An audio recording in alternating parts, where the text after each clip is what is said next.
করতে পারেন। কিভাবে আমল করবেন আমি বলে দিব, তবে কি কি উপকার পাবেন সেটা আমি বলে দিচ্ছি। নাম্বার 1, 1 নাম্বার হচ্ছে এই আমলটা করার মাধ্যমে আল্লাহ তাআলা আপনার ঘরের সকল অভাব দূর করে দিবেন। দ্বিতীয় নাম্বার হচ্ছে আল্লাহ পাক রব্বুল আলামিন আপনার ঘরের ভিতরে বরকত দান করবেন। এবং 3 নাম্বার হচ্ছে দুশমন থেকে আল্লাহ তাআলা আপনাকে মুক্তির ব্যবস্থা করে দিবেন। এবং 4 নাম্বার হচ্ছে আপনার জানমাল নিরাপত্তার ব্যবস্থা করবেন আল্লাহ তাআলা। এবং 5 নাম্বার হচ্ছে হাউজে কাউসারের পানি আল্লাহ তাআলা আপনাকে দান করবেন।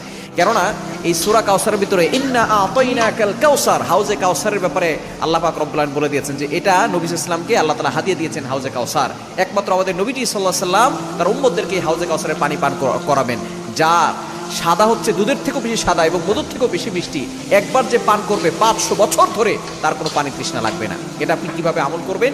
এই আমলটা হচ্ছে আপনি প্রথমে ওযু করে আপনি 3 বার দুরূদ শরীফ পড়বেন। এরপরে হচ্ছে আপনি সূরা কাউসার 11 বার পড়বেন। শেষে আবার 3 বার দুরূদ শরীফ পড়বেন, পরে আপনি পানিতে ফু দিয়ে ওই পানিটা খাবেন। দেখবেন আল্লাহ পাক